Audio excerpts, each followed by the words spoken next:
on GTV. This is the headline segment, this special package, this special program dedicated to all our loving Muslim brothers and sisters who are celebrating Eid today. If you're not today, then maybe you're doing it tomorrow. But all of us will join you on Monday for the proper holiday.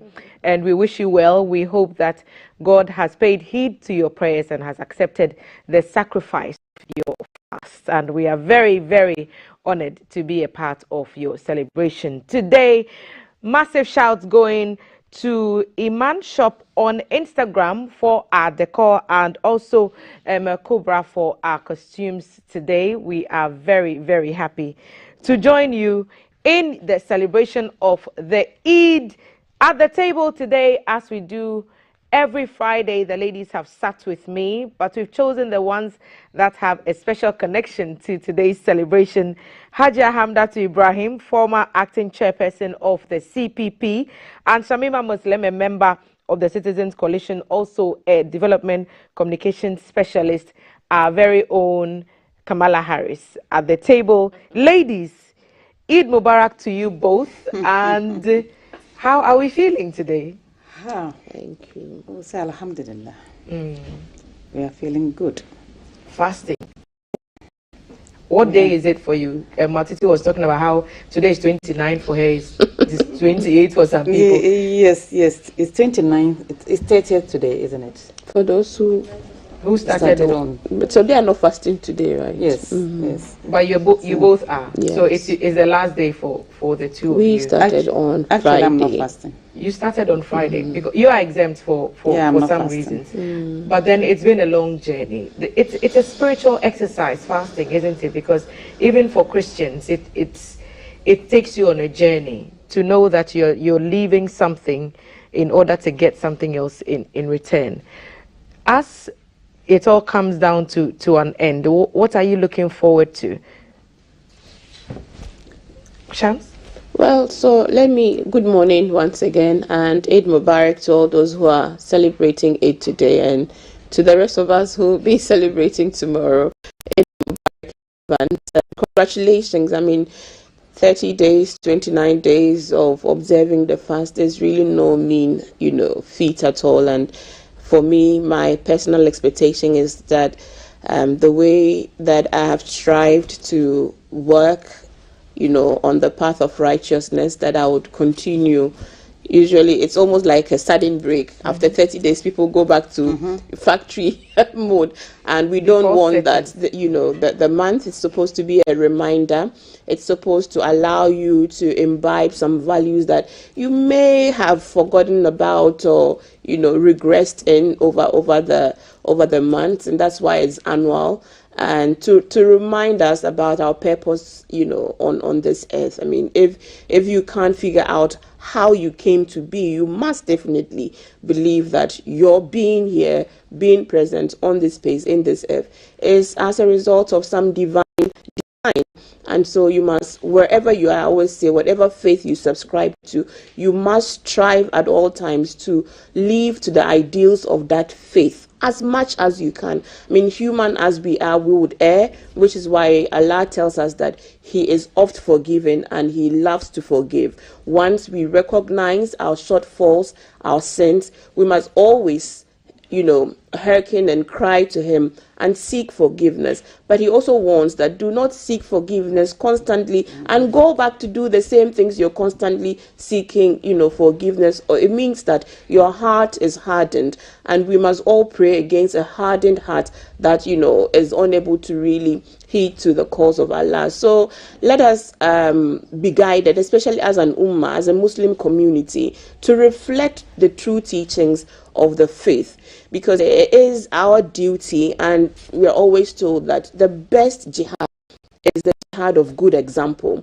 How we as Muslims project the teachings of Islam is how people relate to the faith of Islam. And if Islam has gained some notoriety in certain areas because of the actions of some fanatics, we as those who believe we understand the true teachings of Islam must reflect the peaceful ethos of Islam, the Islam that teaches us that there's no compulsion in religion, the Islam that teaches us about honesty, integrity, about fellow feeling, about morality. We must strive to reflect that Islam, because that is the true Islam. And if we truly all acted that way, societies will be so peaceful, will be so progressive. Look, this is the month of the entire year amongst all faiths that the greatest amount of charity is recorded to happen, this month of Ramadan.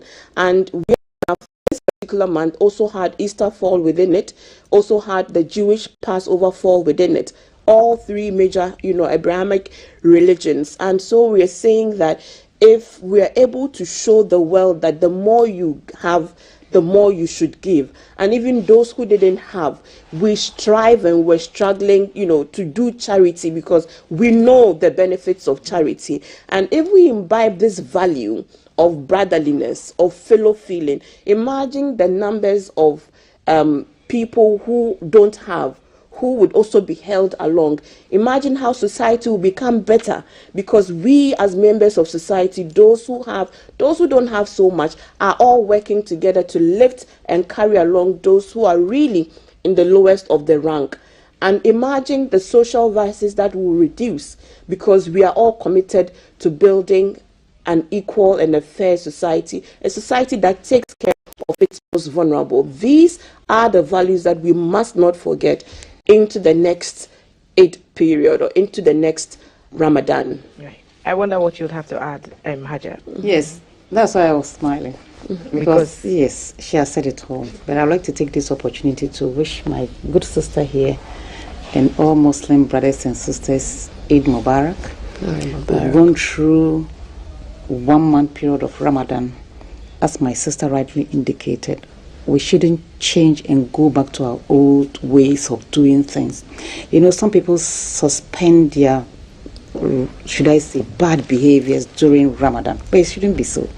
You have to see all the other 11 months as a Ramadan month. Ramadan is very, very important in the Muslim life, because it is the time, as Shamima rightly said, we give charity, we see to the well-being of those who are less fortunate in society. It teaches us how to really feel the pain of the people who don't have in society.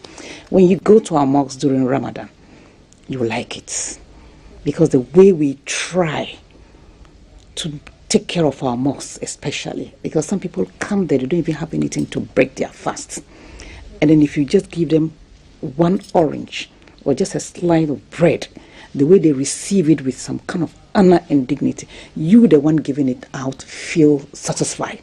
That is what Ramadan teaches us. And if you have, we believe as Muslims, when you have, that doesn't mean that it is yours. If God wanted to give everybody equal of everything, we wouldn't have somebody guiding you, we don't have somebody driving you.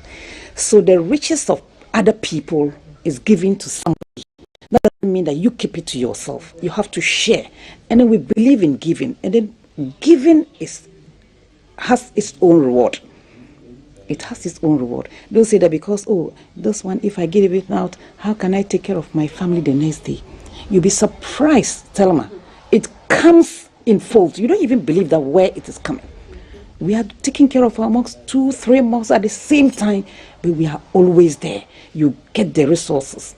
I would like to take this opportunity. We have friends who are not even Muslims, but they believe in what we do. They help us. I don't have the permission to mention certain names.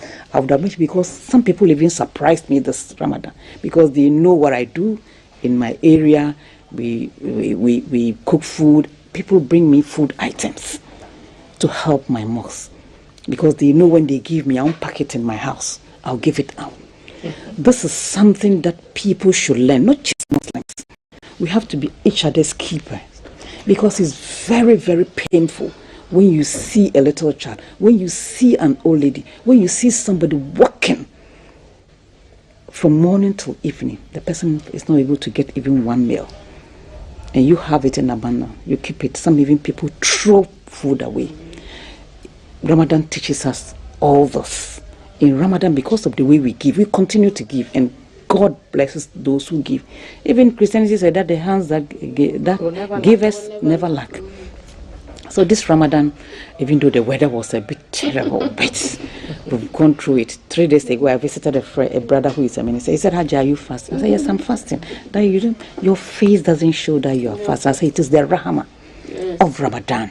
It is the Rahmah, because if you believe in what you are doing, you have a clean heart. Thelma, God will always bless you. Ladies. So we are so happy. We did well. We've prayed for the nation. We've prayed for the leadership of the nation. All political parties. I'm a politician, so I'll add that. We've prayed for everybody, because when we pray and God accepts our prayers, there will be some kind of seniority in people's behavior. I'm a politician, that's why I'm talking that way. We've prayed for every politician in this country.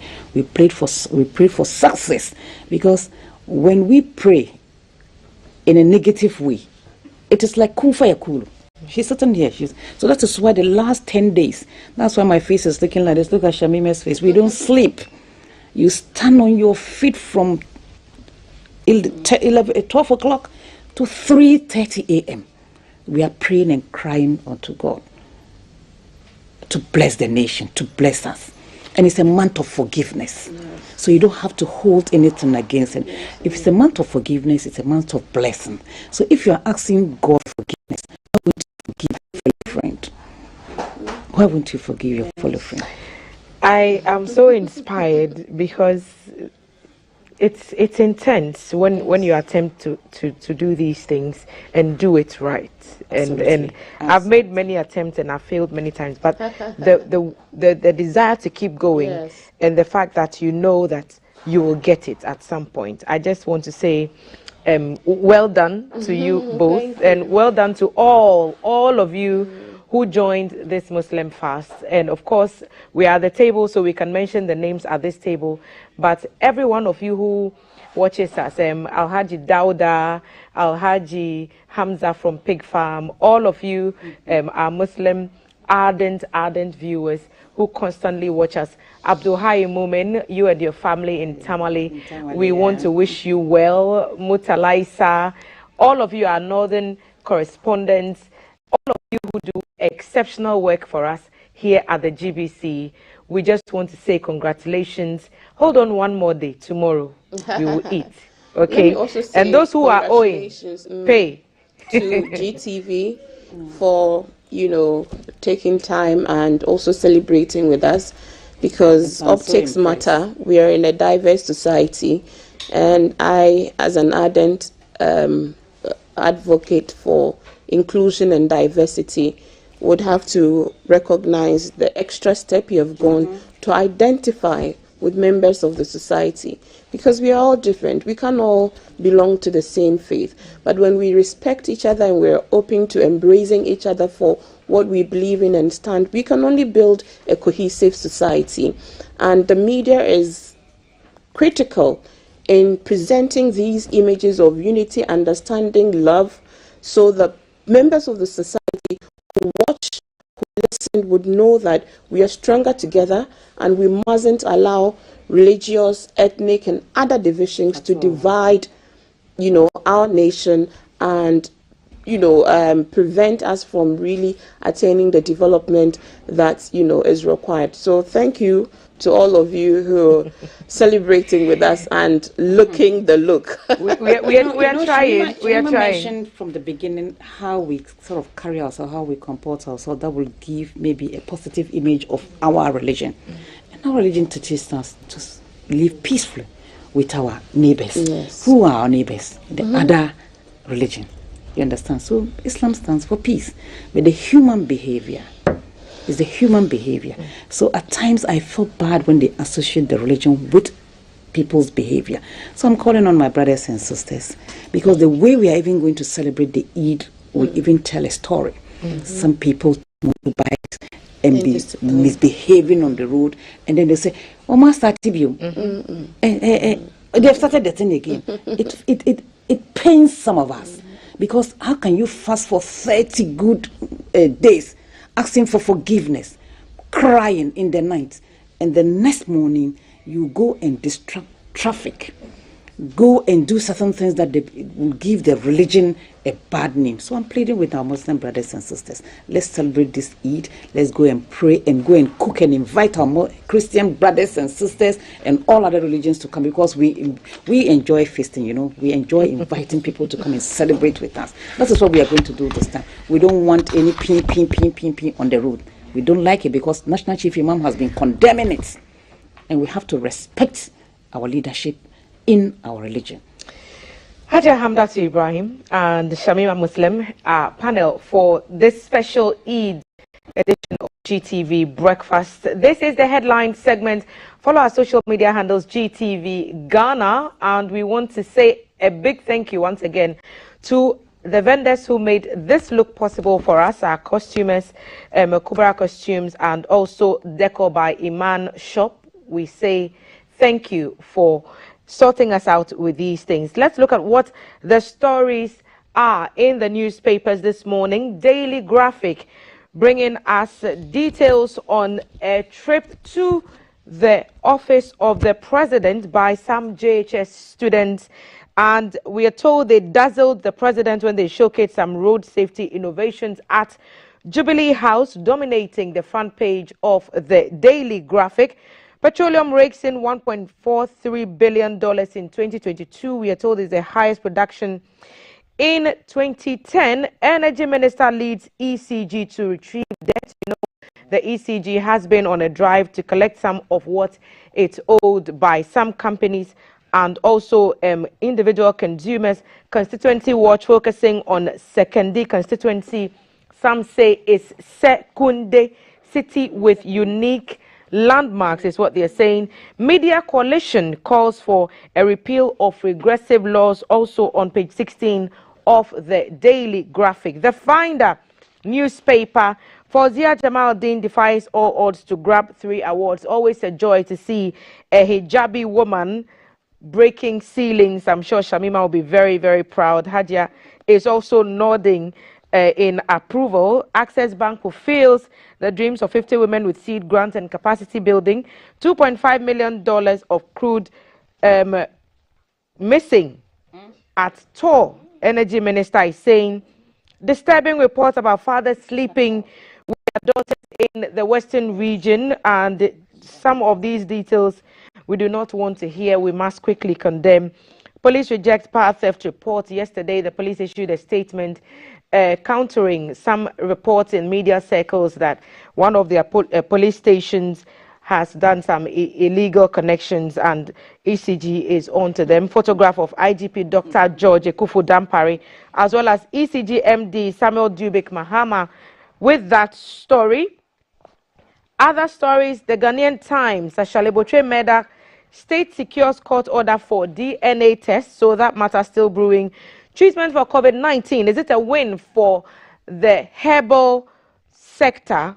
Ghana discovers first herbal drug, awaits clinical trial for approval. Staff of CPM are examining some preparations produced by the center to Health Minister Mr. Kwame. The SML Ghana holds stakeholder engagement on revenue mobilization. Nia Yibonte II unveiled as first Gbese Paramount Chief.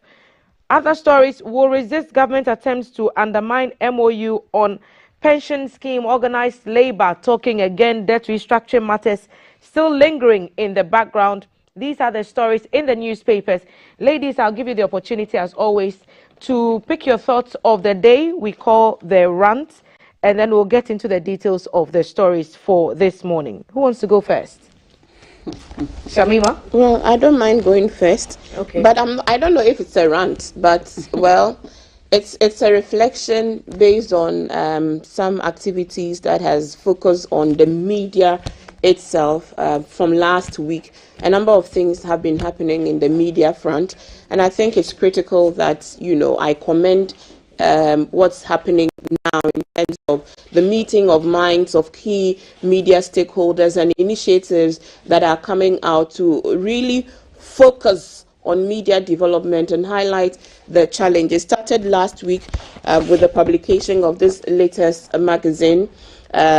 which is the Media and Communication Review. GBC's own Professor Amin Al-Hassan is a member of the editorial team. This is some publication which is being led by Professor Kwame Kakari, veteran journalism teacher. I'm also a member of the editorial committee. Then 2 days ago at the University of Ghana, we launched the first of its kind, the State of the Ghanaian Media, which was led by Dr. Bena Yeboah-Banning and her team at the School of Information and Communication Studies at the University of Ghana, which is highlighting major bottlenecks that are impeding the growth of the media industry. Then yesterday, the UNESCO team with its local consultant, Professor Audrey Gajeko, published this latest assessment of media development in Ghana. There are some 5 main category indicators that measure how far we have come as a nation. And it's just interesting that the common themes running through all of these things are eerily similar, because these are sentiments we have been speaking about. These are our lived experiences, the issues of safety of journalists, the issues of financial sustainability of media organizations, the issue of media for development, and whether or not we are using media to promote the development discourse. If we look at the nature of our public discourse, which is really toxic and degenerating these days, all of these things have been addressed. This is huge knowledge that if media organizations were to treat the same way we treat State of the Nation addresses, politicians' speeches, by now we would have seen infographics breaking down all these findings, because this is critical knowledge that requires a broad mass appreciation and application. And I always ask the question, what is it about newsrooms and news organizations that prevents them from truly reflecting and learning and re-engineering their systems? Because sometimes it is not like we don't know the challenges within our media organizations. It is the way, the models we run, especially within private media. It's so focused on revenues, and coming up with programs that would attract advertisements and sponsors, rather than truly building the media organization. And that's the call to action. We cannot purport to be speaking for everybody other than ourselves. I think that if we are to really, you can't give what you don't have. If we are to really become vanguards of society, where we are holding duty bearers accountable, we must first of all hold ourselves accountable by ensuring that we are doing, a lot of these are low-hanging fruits. I mean, what will it take to ensure that you do an audit of your organization, to make your organization diverse, inclusive, representative of the society, the complex society that you cover? What would it take to do that? It doesn't take much. It just takes a conscious effort to become more deliberate about who forms part of your staff, in the organization. And where is the women representation? Where is the disability representation? That one day we don't even talk. Where is the ethnic, the religious representation? Today I'm so happy that, you have a Muslim on your team who was helping you people dress up, who was helping you people pronounce names correctly. This is what comes in, because when we have a very diverse newsroom, we help each other, because we can't, one person is not, cannot know it all. So please, media organizations, media managers, we must concede that there's a lot of knowledge that we don't know. Many of us have come into these positions not from any experiential background in maybe media or journalism, but because of our business inclinations.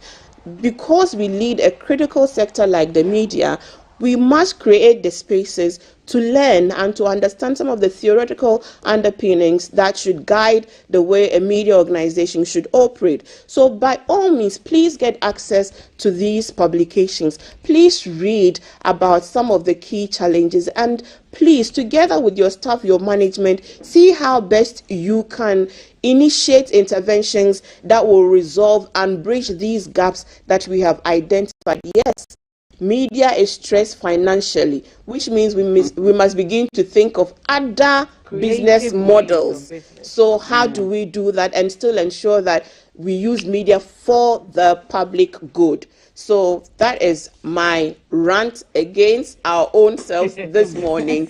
We can't not do anything about the situation. It cannot be business as usual. Too much knowledge. So I expect to see in the coming days newsrooms, online departments of newsrooms breaking down the information and the knowledge contained in all of these publications into the same infographics that we see you do with budget. By now, all of your media, your channels will be flooded with infographics about what the minister has said, what the president has said. Please, the media is saying something. Let us hear you. GBC covered, so thank you. We saw GTV. We were live. We're live on all of these, part of all of them. And so thank you, Professor Amin and the GBC, but we want to see more. We want to see you hold programs on some of the key findings, specific targeted programs on the key findings, bring in people to speak about it, because if we can't do it for ourselves, who will do it for us? We've done a few things on this breakfast show about the life of the media, and yes, indeed, more needs to be done. I think we are good at highlighting other people's issues, and because we are not inclined to air dirty linens in public, because most of the things that you've said, Shamima, borders on things that would ordinarily cause a media house to not feel too proud of itself. If we are talking about working conditions of journalists not being as they should be, if we are talking about people not feeling safe at work, if we are talking about people not feeling safe outside when they go about their duties, these are things that employers ordinarily would want to help their staff to overcome. So it's sort of like throwing the spotlight. On the downside of the media discussion. So yes, we need more. We need to assess ourselves, turn the cameras on ourselves, and sing our song, so that the public would hear it, and then ask for help when we need it, and say that, listen, GBC Breakfast Show wants to do this. Can you come and put the decor in place? Can you come? And it's through these partnerships that we really learn to thrive. Because what will I know about, tying there's a whole conversation about my scarf this morning that we had in the makeup room, and I just left and went inside because I can't do it. I said, I don't even want to wear this because I can't tie this hair. But there's somebody who can do it for us. So if you can't do it yourself, someone else can do it. So yes, on the thoughts of the day to also add my own two cents to it. Hajia, what would yours be on this morning? Quite a number of stories for us to unpack. Yes, but important. I don't have any rant apart from still pleading with my brothers and sisters to celebrate this Eid peacefully. Okay. Because it is very, very important. Fasting for a whole month, and then you throw it into the gutter. Factory settings is what we call it. I still want to plead with my brothers and sisters to take it easy and celebrate this Eid peacefully. Yeah, that's what I want to say. The headlines live on GTV Breakfast. The stories in the papers. JHS students dazzle president, showcase road safety innovation at Jubilee House. Energy minister leads ECG to retrieve debt. Page 20. Petroleum rakes in 1.43 billion in 2022, highest since production in 2010. Media coalition calls for repeal of regressive laws. Drug awaits clinical trial for approval. Will resist government attempt to undermine MOU pension schemes. SML Ghana holds stakeholder engagement on revenue mobilization. More in the final newspaper. Fawzia Jamaldeen defies all odds to grab 3 awards. Access Bank fulfills the dreams of 50 women with seed grants and capital building. Fathers sleeping with their daughters in Western region. Quite disturbing. And police reject power theft report and unveil plans to work with ECG to rectify all issues. Ladies, which of these stories stand out for you? I find it quite disturbing, this story about a father sleeping with their daughters in the Western region. Ordinarily, I would not want to, throw any spotlight on there when there are obviously other very important stories that we could be talking about. Should we be having this conversation at this time of our development? And I'm a very on social media when it comes to maybe stories especially from Nigeria, we watch those comedians. I watched one last week when a father was sleeping with his daughter. And then she came to inform one of the comedians that this is what the father was doing to her. I was shocked. When they got to the father's tailoring shop, he said, babe, me they pay his school fees, me they take care of her. He was bold enough to face the camera. In fact, I was sitting with my Is this reality TV? Or yes, is this yes. like a movie? It's not a movie. It is real. You know, these comedians in Nigeria, what they do now, they are using social media to make money. We are using it for other things. I was shocked. So I didn't know even in Western region, my own country, such a thing will happen. They should go and check the man properly. I'm not sure he's normal. So because somebody let's get sleeping with your own daughter. Members of the Essential Service Package Committee of the Western Regional Coordinating Council have expressed concern about the increasing rate at which some fathers were sleeping with their daughters in the it's region. not even one. Western Regional Director of the Department of Children, Mrs. Faustina Awoche, noted how such fathers' child sexual abuses was giving birth to many young prostitutes in the communities. And there's a quote, our engagement with children in prostitution have revealed children who have already been exposed to these abuses prefer to engage in the act outside their homes for monies as well. Other issues of concern raised by members of the committee included the lack of proper detailing by doctors who examine such victims of abuse, the cover-up games by families, and the gradual shirking of traditional and family values, and the need to revert to some cultural and social values that impeded such ills in society. That aside, girls, and this is what I find troubling, girls as young as between 9 and 10 years were said to have fallen victims to sexual abuses with either grandfather, a stepfather, or an uncle, shooting incest cases among families in the region. The committee members expressed concerns at their second meeting under the United Nations Joint Global Program on Essential Services for Women and Girls, subject to Violence Program implemented by the Western Regional Coordinating Council. And there was a Office of the Attorney General representative who was also on that committee. Generally, everyone expressing disdain at the rate at which younger women and girls are ending up in, commercial sex work. And the Sheikh was here yesterday with the Reverend, and he was even asking, how is sex work? And should we define sex as work? Because is it prostitution or is it sex work? So all these conversations around victimizing and making it sounds a lot like. You see, the problem... I have a word in my head, but I don't want to use it. As I was saying from the beginning, and it has been captured in there, like maybe society or family trying to cover up. That is another problem that we are facing as a nation, not just the nation. And I'll still repeat, I watched another episode like that in Nigeria. The girl is staying with the sister, and the husband is making advances to the girl. She reported to the sister. The sister said, it's not true. It's not true. She wants to destroy her marriage. So they planned, set cameras and everything. The girl was sitting on the sofa like this. The woman was not in the house. Then the man came, attempting to, then the sister opened the door. He said, it is the sister who is trying to do that to the man. Can you imagine? So they had to take the girl out of the house to look for shelter somewhere because she's not safe in that house.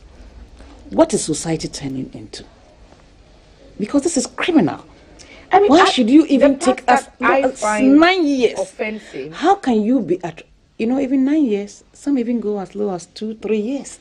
They rape babies. So that's why I'm saying, maybe they are mentally, they are not correct. And some people are even saying that they do that to maybe gain some fame. They go to these juju people for them to tell them, go and do this. And that is evil.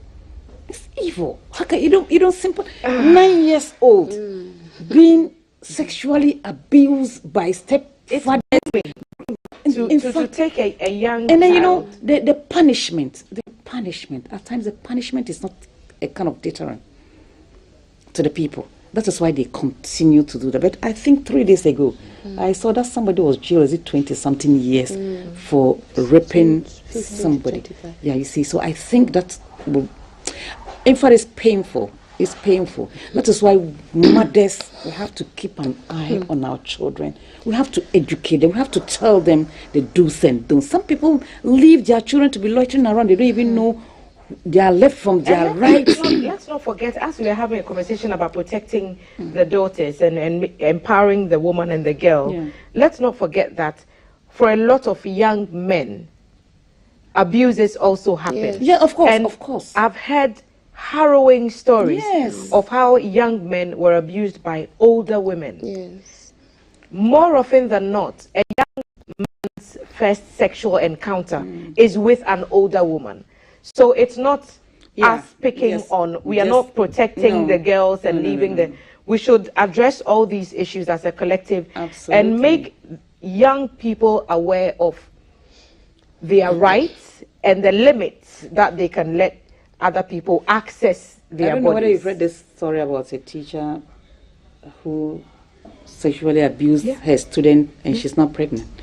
They've taken her to court. I've forgotten the country. They've taken her to court. You abuse the child to the point of that. Yes. Shamima. It's sickening, you know. These issues are very complex and very convoluted. When you unpack one, it leads to, an opening in the can of worms in another. And it's rooted deeply in our family structure and our patriarchal, setup where power is vested so much in the male head, and so many rights and liberties are granted the male head, and so many excuses and are made on behalf of the male figure. So eventually these leads to all kinds of sexual deviancy. I don't know if there's a word like that, and perversions, because that's what I'll call it, sexual perversions. And the story, I don't know why it says fathers sleeping with their daughters. I don't know the age of these daughters, but if they were underage, the story should have captured it as it should. Fathers raping their daughters, fathers defiling their daughters. And for a long time, the advocacy on prevention has been on training young girls and boys to identify danger. And so we would say, don't speak to strangers, don't go to people you don't know. But the statistics obviously apparently show that many abuses of young children happen in the homestead or in the homes of family members, close family relatives, an uncle here, an uncle there, because of the communal nature of many households that we all grew up in, where there were so many people, men, uncles, aunties. It's such a fertile ground for these things to happen. So what do we do? I mean, I don't know about the peculiar situation in Western region that creates this, but this is not a new story. Even in Accra here, a father had 3 or 4 children. I know Angela Jamina Boaji had to work to rescue the girl. 3 or 4 children with his daughter. I mean, this is like, I don't know, the greatest of all sins. I think it's absolutely unbelievable, but it is happening. And these are things that destroy and traumatize these victims for the rest of their lives, and so they would end up engaging in very destructive behaviors. So no wonder now that a lot of these victims of abuses, victims of rapes and defilement, become very, they go back to the same situation that's caused them their abuse, because that's what they know, that's where their comfort is. So this story of now linking some of these victims into sexual work, when you trace the personal and individual stories of these young women, you would hear very sad background stories to why they are doing what they are they are currently doing. So I think all stakeholders must really come on board. But when we're speaking, we've normalized immorality so much within our society that now when you're trying to even caution against some, things, is like, where are you from? Because it is these things, the way in which sex is so common on our even media, the way in which images, music videos, movies, as children are even being sexualized right in front of our own eyes, that even watching news with your children is no longer a safe habit, because in between the news items would come adverts that sexualize women, that show promote irresponsible male behavior. I always mention one latest that the advert was about a young man surrounded by a lot of women, and they were all singing and shaking their bums around him because he drank this herbal medicine, and all of a sudden he is able to service all of these. Look, imagery is important, especially among the youth. Pornography has taken a stranglehold of our society, and sometimes when we imbibe all of these videos, images, stories, and there's no outlet, and so where are the wives of these men? Are they living with only their children? Have their wives left them? So when they are consumed, who is the immediate available woman? Then it's their daughter. Then they don't care. The root is also saying that, oh, men are like that. Men are generally promiscuous. Really? Men require multiple women and all of that. So if that kind of message seeps so much into a human male, and he feels that any woman is fair game, this is what we are going to have. Any woman is dangerous enough, but your own daughter. Yes. So no, but that's it, because the lines become blurred. They don't care. Look at what we say. We say, oh, men think with their legs, in between their legs. So if you are saying that a man thinks with that thing in between his legs, it means that up there's nothing there. It is up here that will let him decipher that no, this cannot happen. But when we reinforce these messages, so you ask for men, dear, when we see the thing, we can't control the thing. That's what I'm telling you, because if you enforce the messages that once you see a woman, any woman, then all of a sudden your senses escape you, and the only thing is what is between your legs, then you are no longer seeing the face of your daughter. You are seeing a vessel for release. Ladies. And so I'm coming back to the media and how we contribute to reinforcing these negative ills in our society, and how our programming creates and helps us with the right messaging to be able to nip these behaviors in the bud. Sometimes the battle is not even ours to win, because these images go through certain vetting processes. And so if it's vetted and approved, and GBC says, not listen, only GBC, but don't use this GBC. One cannot air on our network because it is, like you're saying, sexually charged and don't use GBC. Yes. Then use the other media houses, because that's where we see the images from. Yes, revenue. Because if GBC will not show it, so that's what many media people. That's why many media stations should do. So National Media Commission, National Communications Authority, if it means withdrawing people's authorizations to operate, so by all means do that. We were sitting here when these free-to-air channels were flooded with, what do you call it, media, one room media organizations, and all they were doing is promoting juju, promoting multiplication of money and spiritual money on our television stations. And what is being happened? Look, it cannot. Democracy does not mean free for all for everybody.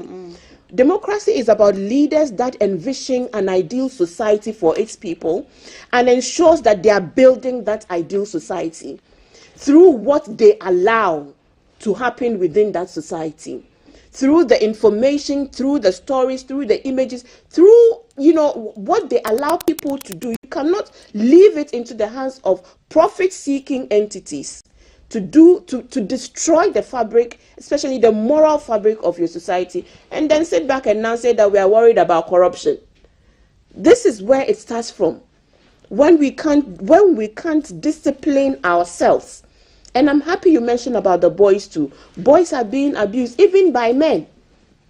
And a lot of young boys are being introduced to homosexuality through males who use money. I've done work with homosexual men, and I heard stories of how they were invited into the fray. If you go to our coastal areas, poverty is one of the motivating factors, where grown-up men use the lure of money to lure young boys who otherwise are not are not proclived, you know, whether naturally or otherwise, to be gays, but are lured and introduced into the habit. Just as women are being introduced, young girls are being introduced through the lure of money to be giving to go into sex work and all of that. So let us not act as the proverbial ostriches. Let's not bury our society is very sick, and we see the signs of those sickness once in a while. We are all shocked into the levels of depravity that, you know, emerge, but depravity and the depravities are happening all around us, within our families. Yesterday I within read our communities. a message on the screen, and it says that sometimes we are not angry enough at some of the problems that we face, and this is just one of them. I think it's crucial that, like you said, you know, caption the story for what it is. A father cannot sleep with his daughter. That is illegal. So it's not sleeping with someone. If it's rape, call it what it is. Yeah. If it's defilement, call it what it is. And listen, I think that it's most unfortunate, you know, because if you wake up in the morning and read certain stories, then you ask yourself, where are we heading towards? Social welfare. Is it because we have been introduced to certain things that we don't believe in? As Shamima said, we are watching certain things. At times you are sitting in the hall with your kids, and then maybe you're watching a particular television station. Then the daughter will look at your face. You also try to look at the wall. You understand? Before you realize one has changed the channel. It's a message. Yes. Nobody has said anything, no. But the message is gone round. So one will just take the change the channel, and then as a mother you sit down and say, hey, what is this? What if I was not in the certain age? The awareness level, very uncomfortable. I'm telling you, me, I have only girls in my household, and then we discuss things like we are colleagues, because I tell them the do's and don'ts. Some it's difficult, but I try to tell them, please do this. I have a small boy in my house. He can tell you, Mommy, this one day we can watch it. 5 years. You say, Mommy, this one, no, this so one why? is not good. I mean, the consciousness of these young people. I'm surprised. And it's because of the do you know what he's? Do you know what he's telling me that we cannot watch? Somebody held a gentleman held it and he's trying to kiss. They said, this one we can't watch it. Then he switches it. 5 years. So they know. They know. We know the right thing. So I mean, we can't talk about them. How to identify all this calling everybody uncle and auntie. No, they are not your uncle and aunties. Call people by their names. Miss this, miss that, madam this. Don't call people uncles and aunties, because it is that builds the trust. Then you think that, oh, my uncle can do it. The next time, you know, don't let people call your children my wife, my husband, and those kinds of things. Don't. I mean, parents, you see, we must be a bit strict, even if people think that we are being unreasonable. And sometimes nib these, whether they are good intentioned comments, we must nib it in the bud. Let's and be vigilant at home, indeed. Let's do other stories, because this matter, I'm sure we can talk about it for a whole month if we are allowed to, because I mean, children, vulnerable people, they have to be protected. The energy minister is in the news. So what's it this time? Dr. Matthew Opoku Prempeh has revealed that crude condensate worth $2.5 million has gone missing from the Tema oil refinery. The Finder newspaper, page 4, with the story, Dr. Prempeh stated that the deal he secured for Tor in the premix sector has left the funds unaccounted for. So there's a quote: "I gave Tor a new business opportunity in the premix fuel market. That's all the condensate from Ghana Gas should be used for making premix fuel.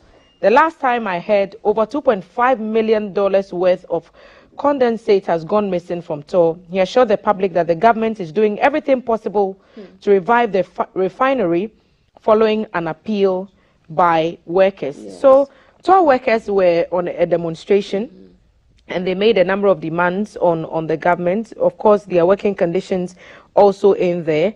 And now we are having the energy minister saying $2.5 million of this type of fuel. I watched that news item, and we all know what an albatross Tor has become, what drain Tor has become to the nation, on the nation of Ghana. And he made this example to tell them that, look, you are part of the problem.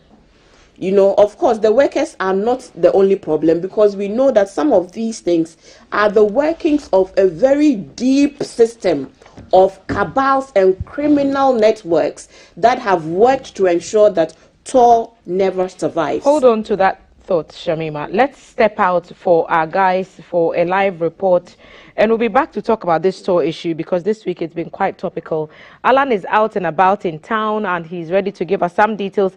Our Keep an Eye team is standing by. Mr. Tego, thanks for joining us. Where are you, and what can you report?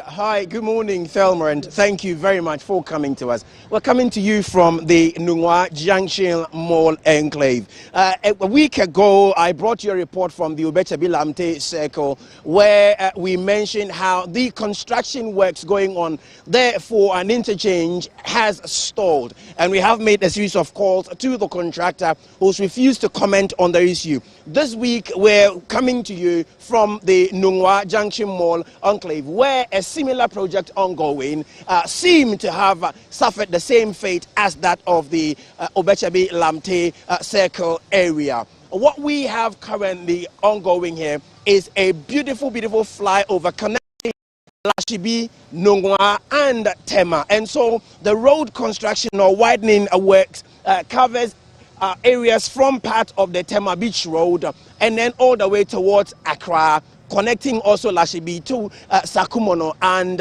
parts of the neighboring environments around here. What you see currently on your short is construction work ongoing, and suddenly nothing seemed to be going on. You have iron rods protruding from the ground with no mushrooms protecting citizens who may, for one reason or the other, find themselves walking around there or crossing the road. And without these mushrooms, if you fall or it rains and you slip, chances are an iron rod would injure you so badly. This and many more are the things on here. The contractor, similar to Obechabi Lamte Circle, has packed or moved everything off site and only with some boulders secured the construction works. But pedestrians as well as commuters who use this side of town are at the mercy of the rain and the nature of the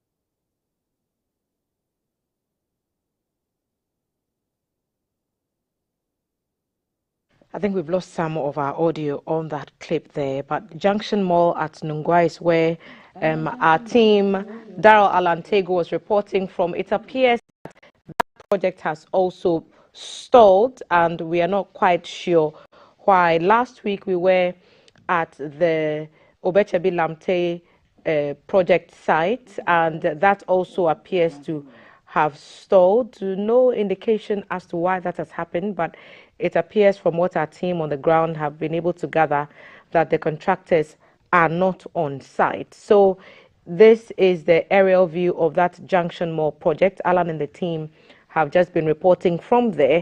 There is no indication that any attempt has been made to ensure that if there is an accident, no one would get injured, because the metal, everything is it's been just left as it is. So quite disturbing. A lot of money pumped into this project already, and let's see what the authorities would have to say. We'll be asking some questions of some ministers and officials in charge, so that we get a sense of what appears to be going on at Obechebi and also at this Junction Mall area at Nungua. Alan and the team, thank you for bringing that report to us.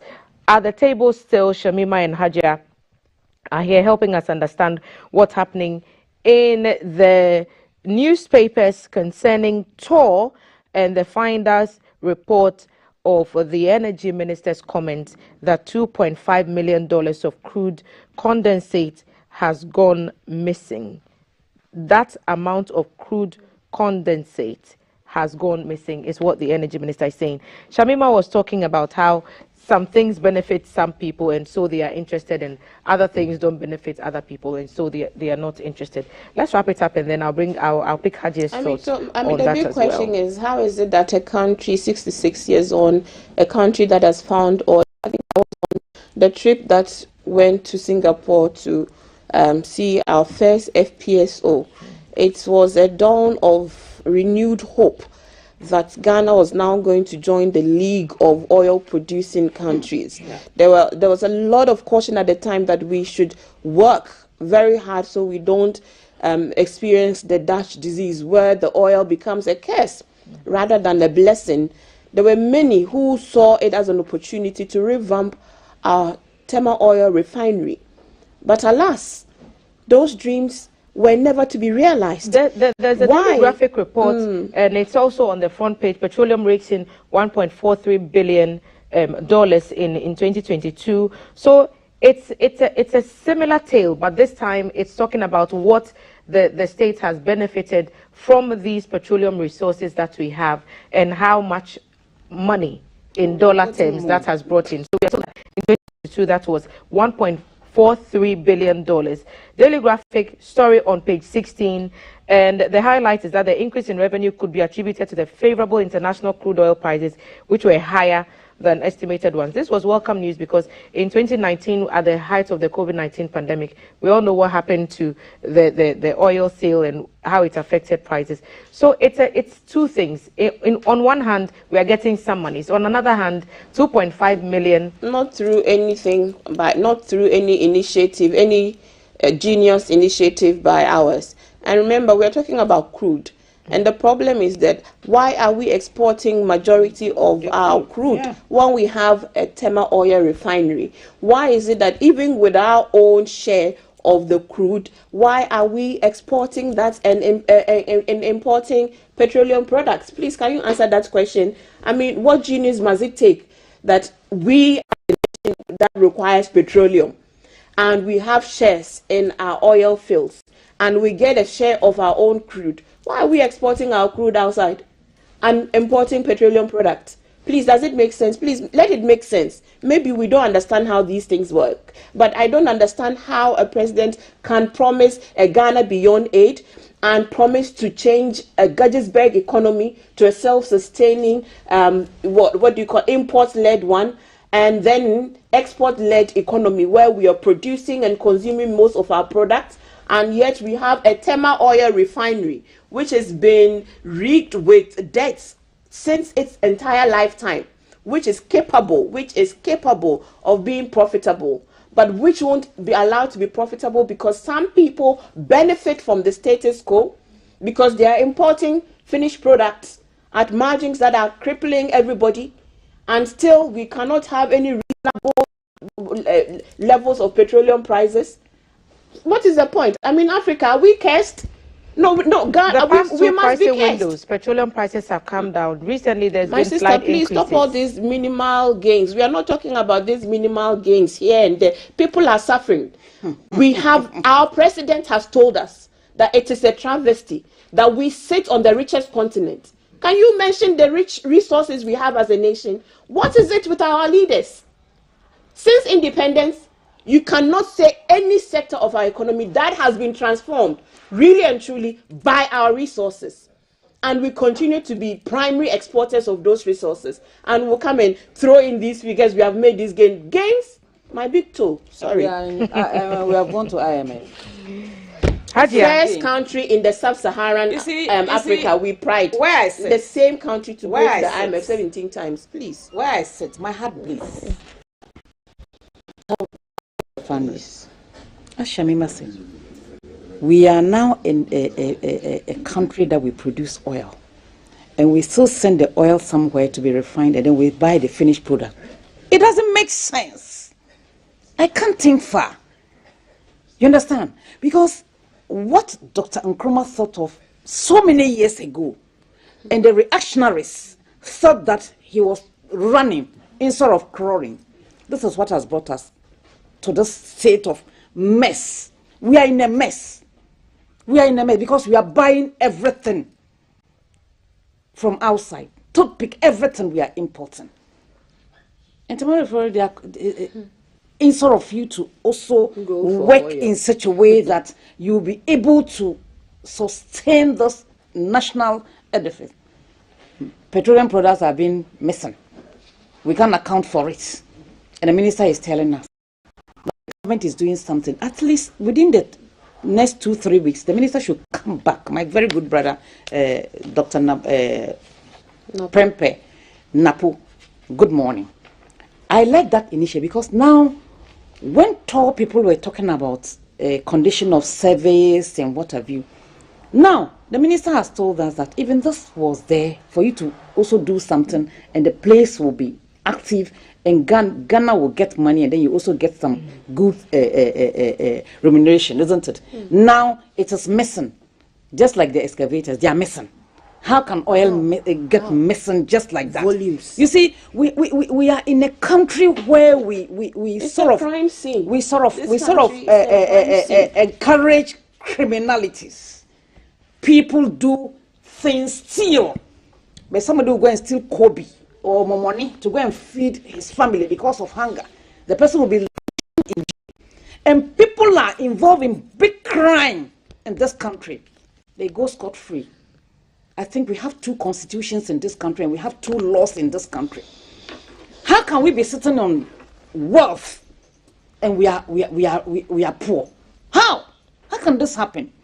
Because we are contracting loans and debt and from, let me tell you, legacy debt. What Nkrumah did, because people did not understand what Nkrumah stood for, they called him all sorts of names. Let me rule by a dictator who will transform the economy and for me to feel free like a Ghanaian or African, than people who parade themselves as Democrats and blah, blah, blah, blah, blah. And we are tired and sick and hungry. Because during Nkrumah's time, we're even having excess, we're even trying to export people to go and work outside the country for us to earn money. That was why he put so many factories from Bolgatanga, where I was born, to Elibo. But what do we see now? What do we see now? We're thinking about one district, one factory. Even if you're going to do it with private sector, you should have told the private sector, this is Dwarungu, a meat factory, lying fallow. Let's partner and produce corned beef there. Let's partner and produce tomatoes from. Yesterday I went to Domi Market. They told me tomatoes. I said, this year I won't eat tomatoes. 250 Ghana is what I bought. I said I won't eat tomatoes. A small basket of tomatoes. We wanted to make some pepper at home. Gave the girl 5 cedis to buy. They came back with 2. Oh, you got 2? Some places it's 1. Ladies, so you see, this country, let's wrap this up. I don't know what is wrong with us. We cannot wrap without talking about the electricity, the illegal connections in this country. We are paying our electricity bill because we use prepaid. Prepaid, Obeka said we shouldn't even have light off because we've paid for it. But we have the postpaid who are stealing and milking this nation. The IGP said his people are not part. And let me tell you one thing. Let me tell you, there are some places. Let me tell you, it's not these small places that some of they thief electricity. Go to the mansions in this country. Illegal connections. Me, I have air conditioning in my house. Now I don't put it on. My children was I said, open the windows. Because you can. No, we open the windows. For the past almost 1 year, we've not put the air conditioner because I cannot pay the bills. Because I have so many responsibilities. I tell them, open the windows. Then they'll say, at times, I say, you open the windows. And then later, at times I can say, you put it on for 30 minutes. Because you cannot sleep in it. Because you cut your coat according to the available resources. So why do they squeeze those of us who are paying prepaid and the postpaid who are milking the nation? We are told that some of these people are on some essential they are essential services. The hospitals, the Kolibu, and the hospitals, the GBC, the amount of energy we can it's a certain mindset that's one I sort of understand. But let me tell you, go to areas that you don't expect. Even the big men and women are stealing the nation. Ladies, let's wrap this up. So me, is it Bao or something Muhammad? The ECG boss, Samuel Dubik, I applaud him with my brother Napo. Napo lead the crusade and get all the money so that we'll stop going to IMF. Energy Minister we have money in this country to retrieve debt. It's the same Energy Minister who's telling us about the tour situation. A lot lately. We'll extend the hand and see if we can have another conversation with ECG. Shams, your last word, and then we rise from here. Hajia has had hers about ECG. What would your final one be? 30 seconds, and then we rise. Well, I just want to encourage all of us as citizens to continue to be vigilant, to see ourselves as part of the problem, but also as part of the solution. And to recognize that, we are the people who will build this nation. Nobody who comes from anywhere else would come into this nation with the primary goal to come and make life better for you and you alone. We have to do it ourselves. And we must watch our resources, and our resources must become meaningful to us so that we can live a life of dignity. We deserve it. Small, they will collect the money. Small, collect the money. Hajia Hamza Ibrahim, former acting chairperson of the CPP, Shamima Muslim, member of the Citizens Coalition, also a development communications specialist. Ladies, thank you. Eid Mubarak to you both, and we wish you and your families well and a joyous celebration. Oh, once there's food, some of us. It's chicken salad. It's Matiti found a way to tell us that it's not the meat and we are still arriving alive. Thank you for joining us on this conversation. Massive shouts going to Iman Shop Ghana. Iman Shop Ghana is a one-stop Islamic lifestyle and gift shop. You can find Islamic books for kids and adults, Quran, prayer mat, and tasbih. There is Islamic tableware, decor, educational toys and games, much more. Follow them on social media, Facebook, Instagram, and TikTok at Iman Shop Ghana, IMAAN, Iman Shop Ghana, or call or WhatsApp 05922 68865, 05922 68865. That's for Iman Shop. Our lovely costumes today are put together by Kubra Diamonds Boutique, dealing in authentic women and kids wear, men also covered.